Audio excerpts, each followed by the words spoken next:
you know this. Our listeners probably don't know this, but you are as geeky about anatomy, and I'm going to say way more than I am, and people have known that about me for years and years and years. Coming up on 30 years at Here and Deer Hunting, that is the one thing that I find, this kind of stuff here, if you guys are watching the podcast, this stuff just fascinates me. So, Brian Johnson, you have been a taxidermist for what, like 30 years prior, and then you kind of gave that up or put it off to the side to really study what makes deer tick from a physiological standpoint? Well, I guess the evolution goes back to 1974. I graduated from high school. I had an apprenticeship in taxidermy in Minneapolis, Minnesota. And back in those days, when you mounted deer heads, the forms that you put the skin on were actually made out of paper, red rosin paper made out of a plaster mold. So the quality of the forms was very poor. So as they evolved and they started making them out of foam and fiberglass molds, I wasn't happy with the quality, so I started sculpturing my own mannequins. And that's the start of me studying anatomy. It's just as a taxidermist, wanting to do something more lifelike, wanting to do better, I had to do things on my own, just like everything in life is kind of that way. And so I started sculpturing them. And one thing led to another, to another, to another, to another, and that's where I'm at here today. But basically, it was studying animals from the very outside of, actually, if you look at a deer and you see the fur, that's what I do when I sculpture all the archery targets. But then as a taxidermy supply sculptor, I'm actually sculpturing the deer, which is the animal we're talking about, with its clothes off. So that's where I'm dealing with the muscle structure. Well, by doing all of that and being a hunter, so then I start seeing, I shoot an animal here, a customer shoots one there, and I see everyone's arguing with each other. Everyone's got their own opinion where to shoot a deer, how it dies, where the lungs are at, how it all works. As I'm sculpturing these animals, Dan, this is going to be going over 40 years. So I didn't get into this anatomy and the anatomy hunter just on a whim. I was doing the edges of all this on sculpturing for over 40 years. Over 40 years. Over 40 years, yeah. Since probably 1976 I started sculpturing. That's a long time. So if you're not familiar with Brian, he has a website. It's anatomyhunter.org. However, I can almost guarantee you guys that you have shot arrows at his work, because if you ever shot at a Reinhardt target, a 3D target, you pretty much have developed most of those, all of those. Yeah, I developed all of them. Now, there's some caveats on that, though. When I'm doing an archery target, there's a lot of things that go into that different than anatomy. In other words, you're dealing with commercially made products, so you're dealing with price. So now I have to sculpture a deer at a price point. So that means I have to sculpture a certain size deer to fit in a box that's going to sell for a certain amount. So we have to literally rob Peter to pay Paul. So I'm not proud of the ones I've done anatomically because they're not designed to be as anatomical. They're designed to be utilitarian archery targets, where what I'm doing now here as the anatomy hunter, that's all about exact accuracy. Being precise. Very precise. We have examples that we're going to show you guys on clips on here. But that is the background. All we ask you guys is to like and subscribe to this podcast, whether you're listening to it or watching the video versions. But we're going to get into the weeds on some of the stuff that I find just absolutely fascinating. And Brian is going to offer his insights on more than 40 years of studying this stuff. But a couple of the things that I met you in person for the first time this year at the Archery Trade Show. Louisville, right? That's where I can't remember. St. Louis. St. Louis. I'm trying to remember where it was held this year. But one thing, I thought I knew a lot about deer anatomy and physiology and how things are put together. I thought I knew a lot. You taught me something brand new that I want to share with everybody here. Now, we're going to show and talk about shot placement a lot, but we always talk about the lungs and how the lungs work, and that's where you want to shoot a deer, and that's going to cause the quickest death. But there's something within that thoracic cavity that holds all the, what I call the good stuff, the heart, the lungs, before you get to the diaphragm, and then you've got your stomach cavity. Two different cavities I always try to tell people. Was it in the thoracic cavity or was it in the stomach cavity? And then you've got different things there. But there's a thing that you taught me about that I did not know about. It's called the mediastinum. Explain to the podcast listeners what that is in a deer. I know it's in mammals, but what that is in a deer and how does it work? Okay. Now, first off, I want to give a little background on that. I teach what I call hunter's anatomy, not medical school anatomy. Sure, so absolutely. In the difference, everybody listening is a hunter, so that's going to because if you get so far into the weeds where you're just teaching physiology, what difference does that make to me? So everything I do, I try to answer the question as a hunter, why do I need to know that? So a medical doctor will tell you the physiological things that the mediastinum does. From my standpoint as a hunter and as a sculptor, it has one particular function that's super important for us to be able to quickly and humanely kill the animal, because the medical community wants to save lives. We're into trying to kill an animal as quickly and as humanely and as fast as possible. So basically what the mediastinum does is it separates the right lung from the left lung. It's a partition barrier, just like the diaphragm's a partition barrier from the thorax cavity, which is the heart and the lungs, from the abdominal cavity, which has to do with the kidneys, the liver, the intestines, the rumen, the stomach. It's the same thing, except the diaphragm is vertical. Up and down, and the liver sits kind of on the one side of it. Yeah, I said that wrong when I say it's vertical. It goes from the back to the front in a dome shape. That's the shape of the diaphragm. And as it goes in, it's dome shaped. As it breathes oxygen in, it flattens out. That's how come there's movement there. The mediastinum sits vertically attached to the backbone all the way down to the sternum and around the heart.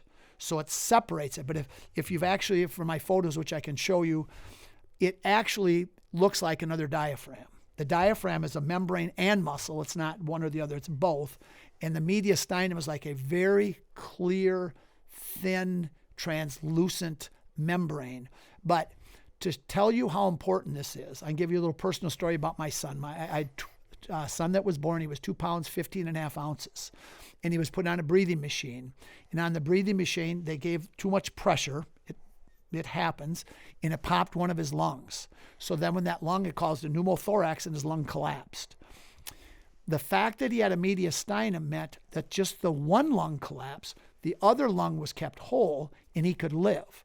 If he wouldn't have had a mediastinum, both lungs would have collapsed and he would have died.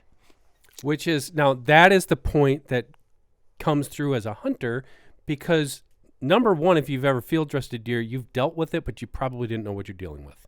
When you're getting up in there and you're field dressing that deer, you've taken that membrane out. You just, I don't know, this is stuff that you're taking out, number one. Number two, people have shot deer through one lung and didn't kill it and wondered why. And that could be a factor, right? In the fact that where that arrow came through the deer, how it actually punctured, what it took out. Not only could it be, it is 100% the reason.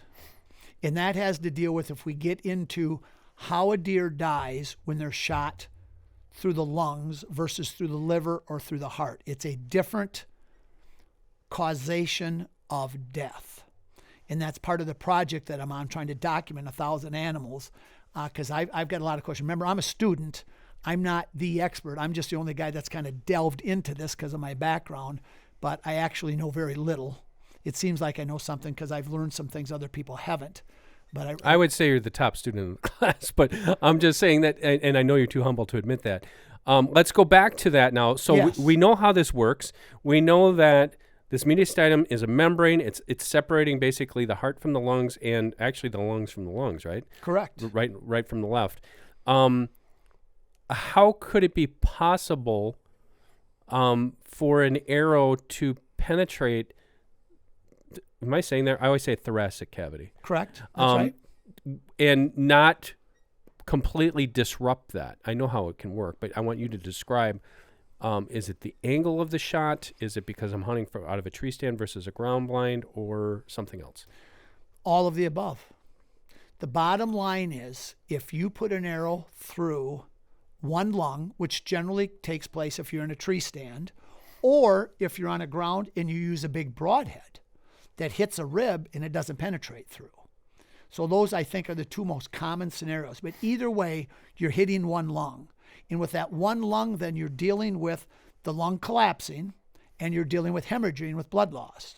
So that animal has, and I have no way to prove this number, I just call it a 50-50 chance of whether it's going to die or it's not going to die. Where we know if it's double lunged, it's got a 99.99999% it's going to die. So the reason it could live or not is how much blood loss of what blood vessels you hit in the lung. And that's a hit or miss there. But the very fact is that one lung will collapse, the other lung won't.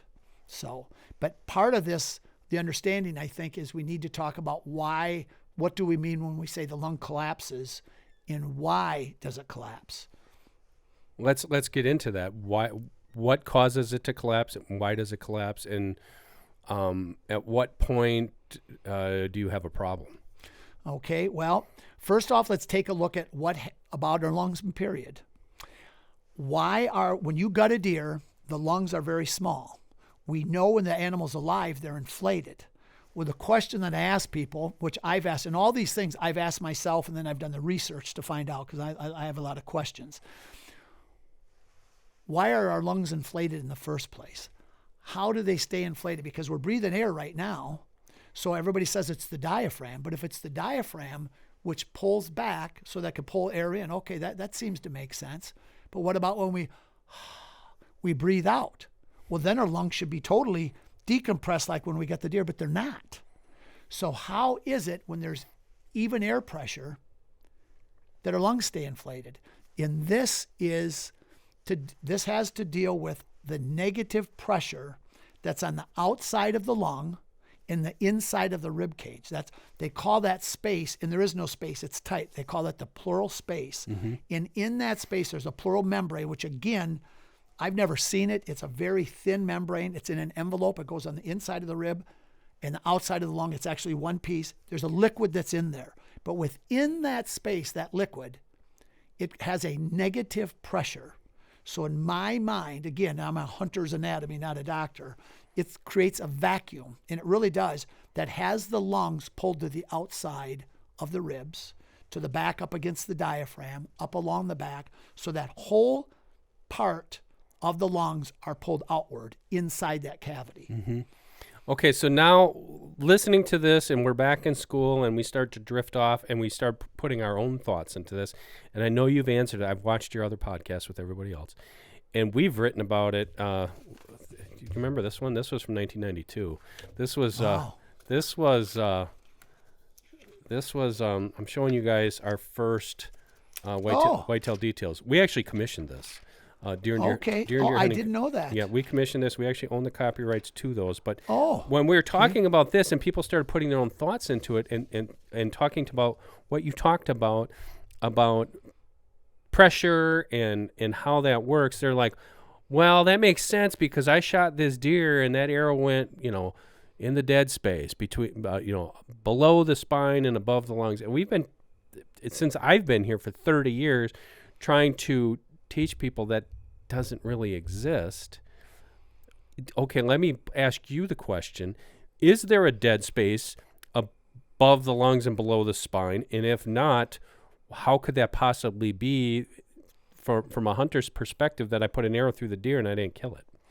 Well, number one, there is no space there. You're absolutely correct, and you knew that. Yep. Any medical person, any person that knows anything about the lungs knows that that's a myth. And I don't know if we're ever going to get rid of it, but that's part of one of my jobs, hopefully, if I get enough credibility to be able to deal with it, because the stuff I'm going to show you today is going to absolutely prove that. And that's what I'm wanting, everything to do in evidence. But if you remember, Dan, when we were kids, another wives' tale was the first thing you did when you shot a deer is you cut its throat to bleed it. Yep. Remember, that was a common thing. So as a taxidermist, people would bring all these deer in to be mounted and their throat was cut. Then you had to sew it up and they cut the fur. And it took a long time for people to realize once it's dead, the pressure's gone out, it's bled out, there's only residual pressure there. You're not doing anything by doing it. Now, most young hunters probably wouldn't even know what we're talking about. I'm hoping that through the teaching that we're doing here today together, that this is going to get out and people are going to know this, because in one of the ways I do this to teach it is I challenge people. I say, challenge me where I'm wrong. Prove me wrong, because I'm a truth seeker. And if I'm wrong, I want to admit it, because I have no reason to believe anything. I'm not selling a product. I'm not trying to bring something about that's not there. And that's honestly, that's one of my major goals I want to find out is, can a deer be shot through both lungs and live? I have 2 professional people that I know of. The one's the most respected person in the world I know that says that is possible. And I want to be able to find that out. I want to be able to see that myself. And that's why I'm doing the Perfect Kill Shot documentation project of 1,000 animals being shot on video and then them being dissected to give all the results of where they're hit, how they died, how far they traveled. And showing the proof, because a lot of times what we see is a different, we see it with TV production all the time, where my viewpoint is completely different from a guy who's with a camera, like where you're at, just 2 feet off to the side of me. Where is I going with this? Getting back to the lungs in that situation, short of actually having both lungs, seeing holes in both lungs, we know, and you actually have a tremendous teaching tool on this. I think another thing that we as hunters get caught up in is we think, I don't know if linear is the right term, but we think of something that's static. We think of like a static, deer standing there broadside. We know where the lungs are located. We want to hit them right here, whatever. But when you look at those lungs, it's not the size of a football. It's not the perfect shape. It's a weird shape. Not only in the flat looking at it this way, but looking at it this way. Let's talk about that a little bit. You showed that to me as far as the meaty part of the lung with all those little different chambers versus the back lobe of the lung. How is that constructed, and how could that affect an arrow coming through and clipping a lung and not killing the deer? How is that even possible? Well, again, if we go to the causation of death, which we kind of just touched on, we didn't deal when they're shot in the lungs. And I think maybe, can we go back to that, Dan? Sure, about absolutely. What happens when the lung collapses? They die what's called of a pneumothorax when they're shot through both lungs. And I got an interesting story I can tell you that I just found out just 10 minutes before I got here today.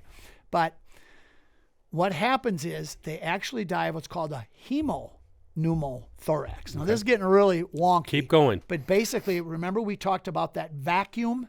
To me, the lungs are vacuumed to the outside. And that's what keeps them puffed up. That keeps them inflated.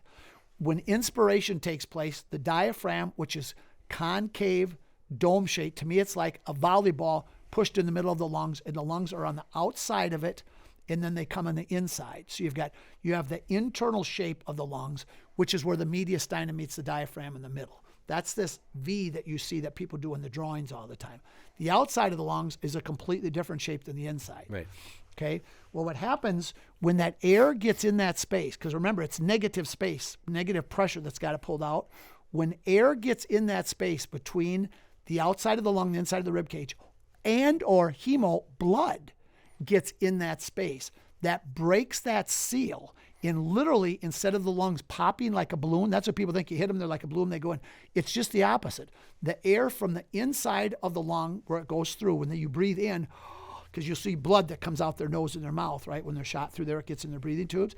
That air can get in through that hole to the outside of the lung, and or with a broadhead that's got a hole on the outside, air gets in there, and literally, instead of the balloon popping, the outside air pressure that we breathe right here is greater than the inside pressure, because again, it's negative, and it literally pushes the lung down. But there's a counter force, and that's the diaphragm. When the diaphragm pulls air in, that's bringing air back in, and when that tries to inflate the lung can push, and this is where one of these crazy things that happen. How could that happen? I shot him there in the lung and he lived, and what happened? Well, there's a fight going on, and that the fight is got to do with air pressure. The outside atmospheric air pressure is trying to push that lung in. As the diaphragm pulls air into the inside of the lung, that reinflates the lung, and as it gets bigger, it can push that air in that pleural cavity. It can push that right back out. And that's how come if you talk to a paramedic, if you get hurt and you're in an accident, what they'll tell you to do, if a person's got a collapsed lung, you take a playing card or a credit card and you put it over the hole. And when a person breathes in, you cover it because then air is coming in. Oh my gosh. And then you'll have, that's called a sucking chest wound. Then I'm bringing in air like this. I'm also going to bring it in through the hole in my side. And that air, again, is going to collapse the lung. So if you cover that up with a credit card, so now the air's got to come in the mouth and it's bulging the lung as it inflates. And then as you go to exhale, you open it back up and that can push that air right back out. So that's one of the crazy dynamics. And that's what caused me to take 2 years off work and start this project. I double lunged an elk and I've got the video of it and I could not find him. And he went out 100 yards in the wide open prairie. And I said, you're going to drop. For me to get an elk is big time. It was a raghorn. I was on cloud nine. He's going to drop. The blood's coming out. I went back to camp to get the stuff to take him out. I came back where he went over nowhere. He's dead, guaranteed 100%. And he wasn't there. I spent 3 days looking. I ended up going to some people I know out there in Montana, and I said, I need you to help me find him. And I said, I'll pay you $500. I got it up to $2,000 because I was devastated because of what I'm in. I double lunged this animal, and I can't find it out in the prairie. And it absolutely quit bleeding, and I've got it on video. I literally was crying tears in their office, but I believe as a Christian that this is the thing that God was doing on me to do this project. That's incredible. And these guys went out there, Dan, and I got back home to Wisconsin just devastated. I was devastated. How could I do it? I drove in my daughter's driveway. I was talking to my son on the phone. I got to hang up. I'm at your sister's house, and because he's out there hunting with me. Oh, you never found him. And when I hung the phone up, there was a text from Montana. We found your bull. And I got his antlers back. They found him because he stunk so bad. I didn't get his meat. But I've got it. I got the pictures where the arrow went out. Of course, I saw it when he ran away. It was pincushion arrow on both sides, but I had to prove it. And I've got his antlers. And that's what led me to start this project of the Anatomy Hunter. I've been working on this for years just of my own interest. But now I'm taking it on as a profession with no income or anything of mine. Which I find amazing. You're just doing this to educate people. Honestly, I'm doing it. And I don't want to bring religion into too much of this, but I am doing this for one reason.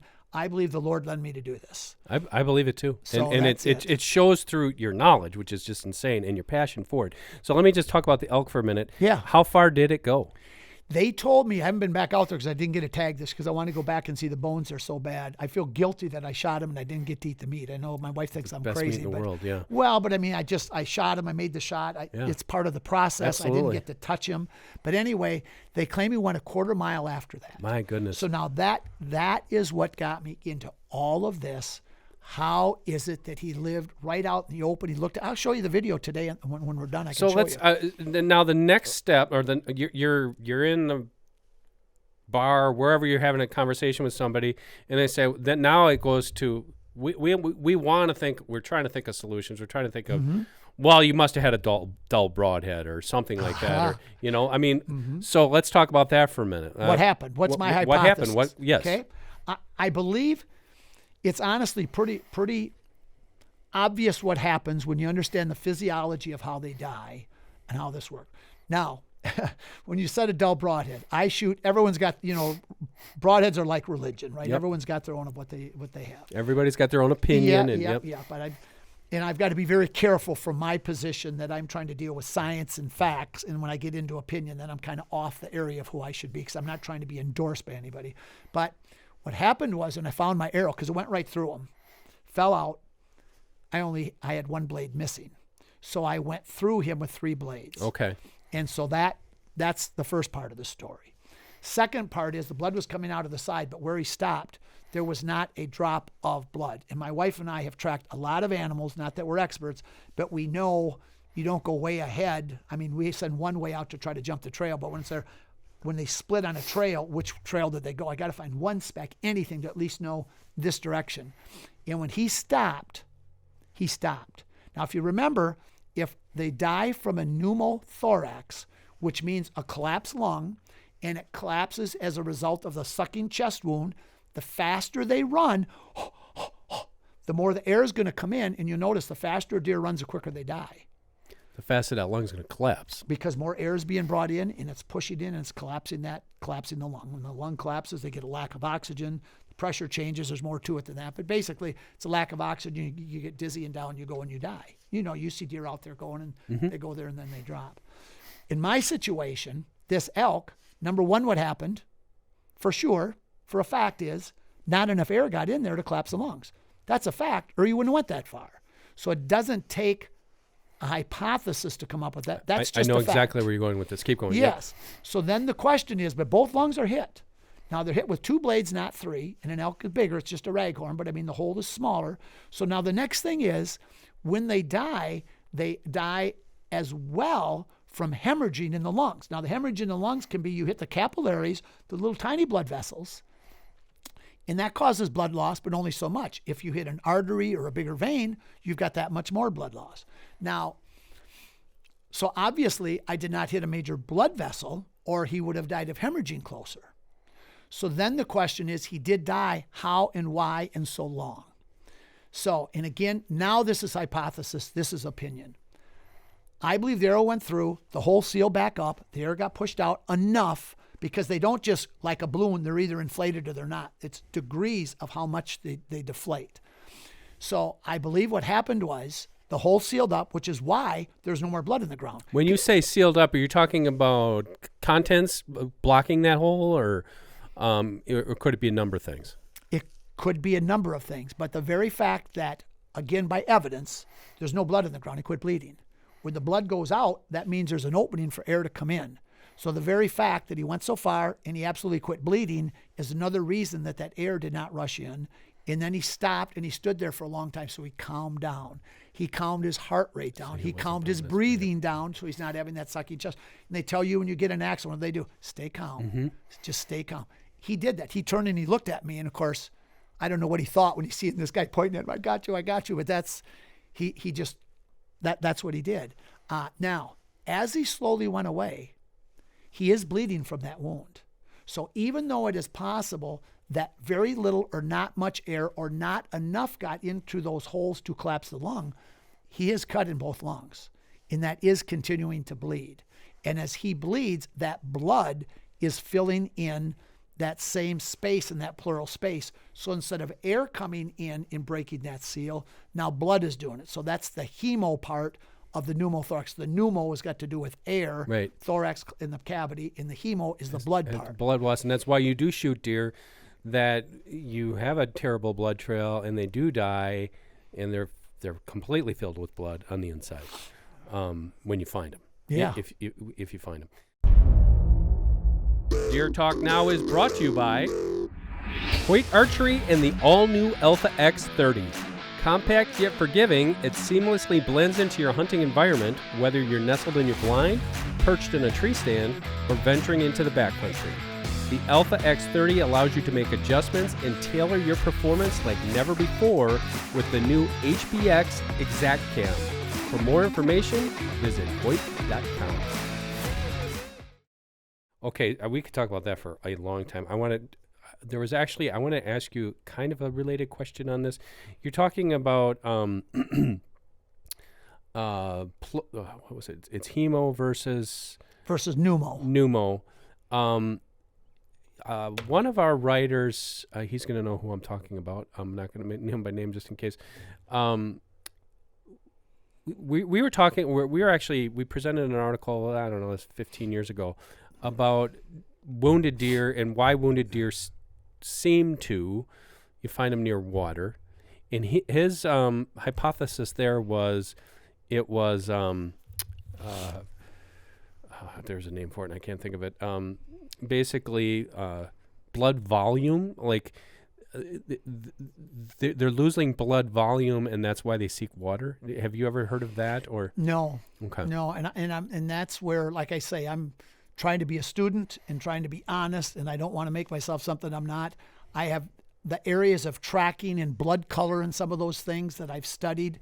I have more questions on than I end up having. That's answers. What I have too. And his was, and there's a scientific name for it. Basically, it was related to blood volume, which does kind of make sense in some situations if you're not dealing with like a double lung hit or something like that, where it's going to be like in a case with most of these, a gut shot deer, different story, because it is sepsis, right? That they're dying from, that would be somewhat related to that. Okay, so we talked about so many things within the thoracic cavity, lung size and shape. I wanted to switch over to, we did talk about what we call the mythical void in the chest. I want to go to the stomach cavity and talk about that a little bit and get some of your insights, because one of the things you talked about, your mission was to educate people at least on there isn't a void in the chest. One of the things that I've always have strived to educate hunters on, there's so many different, a gut shot is not a gut shot. There's so many different forms of gut shots, and give me your thoughts on that. Again, on that, I don't know. I can just tell you what I've heard, what I've read, but I don't have any personal insights on a paunch shot versus an intestine shot versus a liver shot versus something that might have caught some of the intestines in the kidney. Well, the liver shot's a whole different thing there, right? Because now you're dealing with blood loss, and that's what I'm talking about, because that's all in the same cavity. True, and it is considered part of the guts, even though in my mind it's an essential organ. Do you know 14% of our blood at any given time is in the liver? Which is a lot. It is, but yet a liver shot, and again, why and how, can die. What I've seen with a single lung and a liver dies in about an hour, but I know of other cases where they're over a day and they didn't die. But there's some understanding on that, and that has to do with where the liver attaches to the diaphragm. The liver's attached to the diaphragm in the middle. Now, the liver sits on the right-hand side of deer and elk. And at the very middle of it, which is the thickest part of the liver, that is where it's actually like sewn basically to that diaphragm. And all the blood, because there's two major blood vessels. One's a vein and one's an artery that feeds the liver, the blood. And that's 14%. I can't believe it's that much. And that's all fed right through that spot, right in the middle of the deer. So if you hit in that area, you're hitting the major blood vessels. So again, to me, it's all plumbing, Dan. If you hit a major pipe, you've got a gusher, and it's going to die quick. You miss that gusher by a little bit, or your broadhead is twisted, or it's dull, it pushes it out of the way. You don't get a gusher. The same shot, it doesn't die as quick. And that's what I wanted to emphasize, because you can't just carte blanche saying, well, I hit him in the liver, he should die within 15 minutes. Well, like you said, if you hit that major connecting point very easily, it could be even quicker than that. However, and that's kind of what I was talking about with those lungs. If you look at that concave shape of the lung, that back lobe of the lung, I hit him in the lungs, there was pink blood.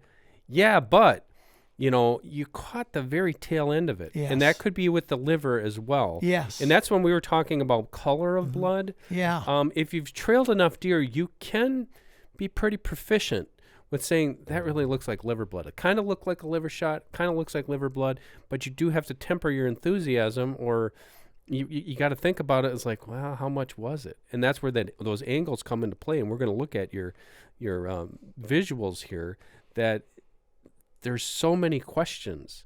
There's so many different variables that you have to look at. One thing I haven't thought about too much is kidney placement and kidney shots. Any insights there?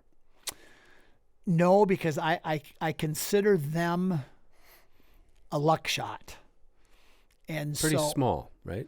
Yeah, they're small, and they set up, everything comes together at where, when you take the actual tenderloins out of a deer, when it's gutted from the inside, not the back loins, where they come together right where the thorax cavity meets the abdominal cavity, right where the diaphragm's attached at the top. That's where the liver starts, and the liver's got a lobe called the caudad liver lobe. And that actually, it's the craziest looking thing. I've got it on my sculpture. It comes out of the liver. It's an appendage. And it comes up, and it's got a cup on it, and it holds one of the kidneys. That's crazy. Yeah, how it's made to fit there. And then they sit there by themselves up there very, very high. And if you don't believe God exists, I don't know how you can explain this, because, it's, to me, that is why I find stuff so fascinating is creation in and of itself. Yeah. Okay, we're looking at, if you guys are watching the video version of this is one of my visuals for today. This is a piece of a deer spinal column. And that's another whole discussion we could have. But the dorsal fins here, what's the purpose? Well, that gives it stability. That gives it protection, for that spinal column. The spinal column is about the size of my little finger here, and that is pliable. That it's like a real thick rubber. But the way that all that stuff comes into play, and then when you're looking at the internal organs, how they work, what they do, just absolutely fascinating stuff. I know this podcast could probably go on for hours. I'm not going to let it do that because we're going to do a bunch more videos with you. If you guys are listening to the podcast, please jump over to our YouTube page. It's YouTube.com/DDH Online. And then Facebook and Instagram, you can watch all these videos. But we're going to have a bunch more videos with Brian on there. But one thing I wanted to talk about here yet, Brian, with you was... let's just go back to bow hunting because that's why we're here. Mm-hmm. Bow hunting, if you're a gun hunter, obviously this is extremely helpful as well. But we're going to talk about bow hunting. Are there any shots? We always talk about the best shot. The best shot for bow hunting is slightly quartering away or perfectly broadside or whatever. Are there some shots that you would take that some bow hunters think are crazy? That I would take? Yes. No. So you're Mine's just the opposite. I'd be very conservative. Okay, let's talk about that for a minute. What is the perfect ideal bow hunting shot for you? Okay, now when you ask that question, Dan, here we go again. Let's do it. I'm sorry to do this. Let's do it. I have a definition of 3 shots. Okay. One is called the lucky kill shot. I have definition of 3 kill shots. One's a lucky kill shot. I could tell you where I hit a deer once and tell you the story where I just grazed it with one blade and I found the deer. I got lucky. You hear that. You see that all the time. Just things happen. I call that a lucky shot. The other one is called the fire hydrant shot, just the opposite. The fire hydrant shot meaning you take the largest blood vessel on the animal, which is its aorta, and it's an artery. And the arteries have more pressure in them than a vein, so more blood's going to come out. And that's right on top of the heart. So you still have the heart muscle, the pumping. You cut off the biggest hose, pipe, and they die super fast there. Then the one that I have got my patent based upon, excuse me, I call the perfect kill shot. And that's based upon a certain principle. And I got to diverge a little bit to explain it. I know I talk too much with this. Not a problem. And here's the question. If you and I were to ask the people out here, if we put a deer up, where would you shoot it? And we'd give them a little tack. And one person would put it here, here, here. If we had 100 hunters, we'd probably come up with 10 different places that most people where they'd put it because people have different attitudes where it would be. If I take those same 100 hunters and I took a paper plate and I put it out at 50 yards and I say, okay, now take your bow and try to hit that paper plate. Anywhere in the plate you want to hit it. It's a dead deer, but you got to hit the paper plate. Where are you going to aim to hit that paper plate? Every one of those 100 are going to say, well, what are you talking about? I'm going to aim in the middle of the plate. Why are you going to aim in the middle of the plate? Well, because if I shoot high or low or right or left, my windage, I'm still going to hit the plate. All I did on my patent is I tried to answer the question, where is the biggest paper plate on a deer that I could shoot at it and I could miss high, low, right or left and still kill the animal so it dies within 10 seconds and 200 yards. That's what I set up as a goal. I can't just say the biggest kill shot to kill it because then you include the guts, it's going to die. And then, so that didn't fit my definition because we want quick, humane kills. So what I did is I simply did this. I mean, it's really simple. I took the heart, the lungs, and the liver. The liver, as I said, is the edgy one. I took them and I had them here 3D in front of me. And I found where is the middle spot of them that if I shoot at that spot, I can still miss and it's going to die in that amount of time. So I had to know the anatomy to know where that's at. But what I found out is kind of a crazy thing that's complicated because everybody says, well, where is it? Right here, right here. And I said, no. Well, where is it then? It's not on the outside of the deer. We shoot the deer, we try to hit it on where we see the outside of the fur. What I found the secret spot is, and this is scientifically, it's patented, is it's directly below the backbone.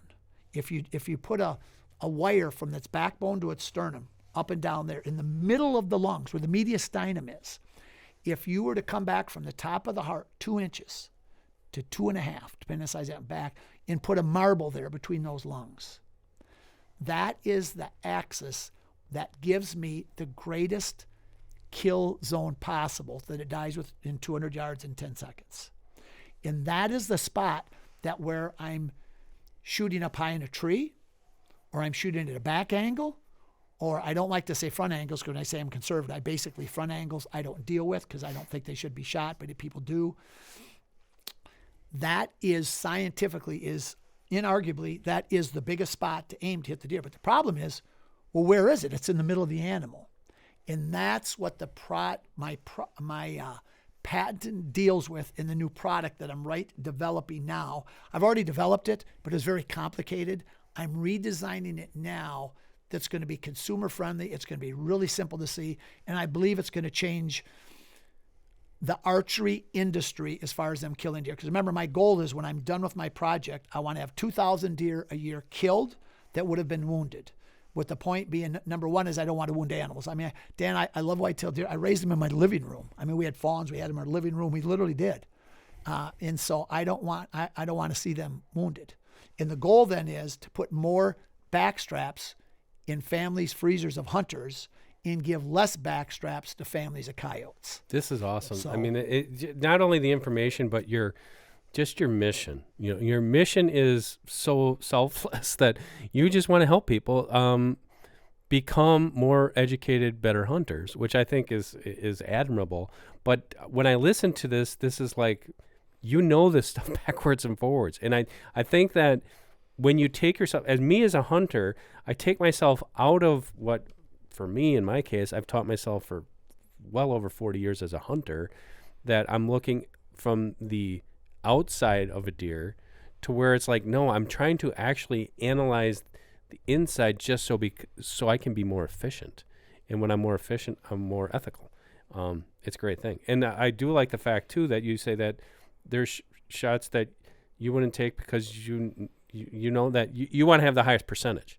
I thought you were going to say, well, I'd take a slightly quartering toward shot, maybe, if the conditions were right or like that. But you're like, no, I want to make sure that I'll pass that shot up if I have to. So I have the right angle, the right shot, the center marble of that point you're looking at. I'm kind of laughing at myself because I can say that here, but when you get me in the woods and the deer's there and the bow's in my hand, I can turn into a hypocrite real quick. That's these guys. I am too. I mean, it's just like you get excited. Oh, boy. You don't sometimes. Thankfully, you're talking about the lucky shots. I didn't bring that one. This was lucky by accident, but in my office there, I think I shared it on the podcast, but I was hunting with Will Primos. This would have been 30 years ago down in Mississippi. Ian's going to grab it. I'll bring you up to the point. So we're in camp, one of the first camps I'd ever been on a industry hunt, and they said you get to kill one buck. You can pretty much kill as many does as you want. But here's the catch. You could shoot more than one deer in a sit, but if we show up and you've shot a deer and we know that they counted your arrows, if you have an arrow missing, you better have blood on your face. And I said, what do you mean by that? You have to get down, find the deer, put blood on your face, and then you can get back in the stand and continue to hunt if you want to shoot another deer. So it's the first night. Bryce Towsley's about 100 yards away, and he actually hears this happen. You can see it here if you guys are watching the video. This doe comes by. I was shooting fingers with a little flipper rest on my dart and bow that I had at the time. This doe comes through and she's walking. I'm like, oh my gosh, it's a doe. And I was all excited and I pull the arrow back and I'm waiting for her to get into that shooting lane. And just as she's about to get in the shooting lane, I bleat and she does one of these things and looks up. So she stuck her head in that thing and I released the arrow just as I saw that foot, which I thought she was going to take a step. Well, that's where the arrow hit her. The arrow hit her right through the eye socket on the one side and out the other side. And, of course, it killed her immediately. And when you say lucky, sometimes you're lucky on accident, which I was there. But then the I don't want to say funny. At the end of the day, they came up and they said, Mr. Dan, you don't have blood on your face. And I said, well, she's laying right there, and they could see the arrow sticking out of her head. And they're like, "Whoa, you're some great archery shot." But I couldn't let that go. I'm like, no, that was the luck shot that we talk about. But not the example that anybody ever wants to try. But sometimes it happens. Sometimes I've seen guys hit deer in the femoral artery, and for whatever you center punch that thing, not on purpose. It goes down fast. But that usually comes from taking a shot that you probably shouldn't have taken. Sure, things can happen. An arrow can deflect, and like you said, things happen. In the heat of the moment, things happen, but we try to be more educated. Anyways, we're going to have more stuff for you guys coming up here. He is Brian Johnson. His website is anatomyhunter.org. Basically, it's an educational tool. And if you look at Reinhardt targets, 3D targets, we saw a cool one that we're not going to tell about it, but some really cool stuff that he does work on there. Brian, thank you for joining us for Deer Talk Now. We appreciate it, and we know we're going to have you back for more. Thank you, Dan. Absolutely. If you guys want to watch or listen to back podcasts, just check them out.